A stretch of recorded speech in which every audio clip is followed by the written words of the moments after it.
C'est la question que se posent bon nombre d'automobilistes de l'agglomération angevine. Pourront-ils, oui ou non, emprunter aux environs de 2015 la fameuse rocade sud? Cette 2 fois 2 voies, longue de 6 km 500, relierait la RN23 à la rocade est et verrait défiler quelques 37 000 véhicules par jour. Mais aujourd'hui, des voix se font entendre pour réclamer l'abandon pur et simple de ce projet.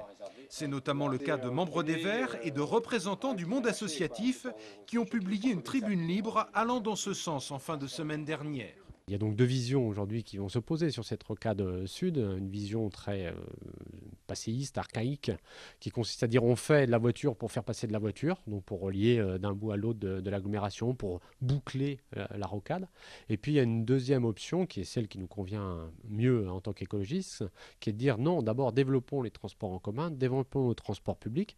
Et en appoint, regardons là où on ne peut pas arriver à rejoindre l'ensemble des territoires pour éventuellement mettre en place des possibilités de déplacement des voitures.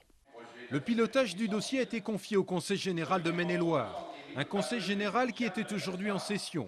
Christophe Béchu, le président de l'Assemblée départementale, n'a pas souhaité réagir officiellement à cette tribune libre, renvoyant au mois de septembre prochain.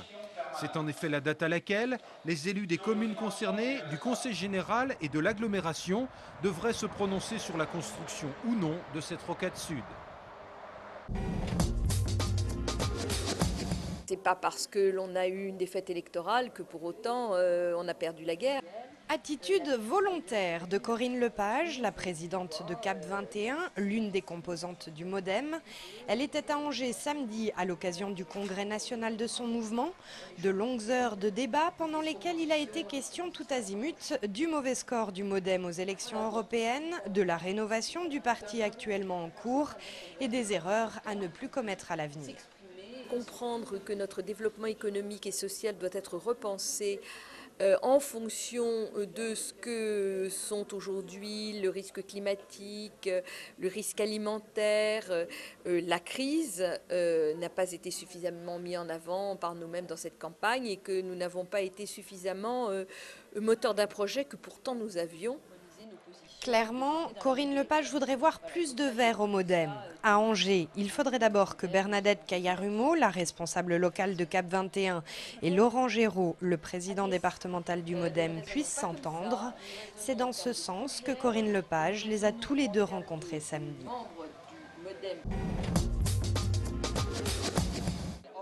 Dernier petit échauffement avant le grand saut dans la Maine. Samedi, une soixantaine de nageurs se sont jetés à l'eau pour la traditionnelle descente de la Maine. L'objectif, parcourir 4 km depuis l'île Saint-Aubin jusqu'au CHU d'Angers. C'est la première fois que je fais alors. Peut-être que je serai fatiguée, je pense, bah oui, à la fin. Mais voilà, comme là c'est pas une course, ouais, elle est tranquille. Ici, pas de compétition ni de performance, mais seulement le plaisir de nager pour une bonne cause. Depuis 2 ans, l'opération est organisée au profit de l'association Marie Rêve et Espoir, qui vient en aide aux enfants malades. Grâce à l'association, la petite Colline a pu réaliser 2 de ses plus grands rêves. On est allé à Disneyland, rencontrer toutes les princesses. Et Winnie. Et puis ensuite, qu'est-ce qu'on a fait aussi comme rêve? T'as été où? À la Réunion. À la Réunion pour aller voir Tata Sophie, tonton Baba. Voilà, son tonton et sa tata qui habitent sur l'île de la Réunion. 14h30, l'heure du départ a sonné. Les nageurs s'élancent dans les eaux douces de la Maine. Une sensation de liberté, de détente aussi. Comme il y a un peu de soleil, on nage entre les arbres aussi, c'est très agréable. C'est un vrai bonheur de nager en eau libre comme ça. Pas en piscine, pas en bassin de piscine. C'est vraiment très très agréable. On nage différemment quand on nage pour une cause? On a une petite pensée, oui, on l'a dans le coin de notre tête. Les premiers nageurs ont bouclé le parcours en moins d'1h30, mais l'intérêt était ailleurs. Grâce à cette opération, près de 700 € ont été recueillis. De quoi réaliser pour les enfants de nombreux rêves. Du soleil, de beaux paysages et du monde, beaucoup de monde. Le cocktail était parfait hier pour la fête du vélo.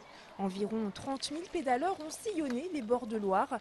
Pour cette 13e édition, les Angevins ont à nouveau prouvé leur attachement à cette fête. C'est la convivialité d'abord, et puis ça permet en plus de retrouver tout le long du chemin, de redécouvrir des petits paysages qu'on a à côté de chez nous et qu'on oublie souvent. On prend l'air et puis c'est marrant.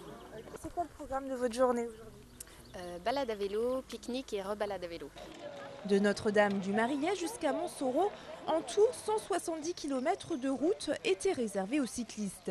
Cette année, le circuit a été rallongé. Une boucle de 25 km relie désormais Montsoreau à Saumur et Chalonnes à Montjean. Si la fête du vélo vous a donné des envies d'évasion, le site internet anjouvélo.fr vous donnera des idées de parcours, histoire de prolonger un peu la fête. Des rythmes variés, du soleil et une bonne dose de bonne humeur ont envahi le centre-ville d'Angers hier soir. Comme chaque année, la fête de la musique fait beaucoup d'heureux parmi le public, mais les musiciens sont tout aussi enthousiastes de pouvoir se produire dans la rue. S'il y a un moment où il faut jouer, c'est bien celui-là. Aujourd'hui, on est sortis pour nous amuser, pour amuser le public et puis en même temps se faire connaître parce qu'on a un petit public. Tout le monde a le droit de sortir dans la rue, pour une fois qu'on a le droit de le faire sans avoir de réelles consignes à gérer derrière, tant qu'à faire, autant en profiter.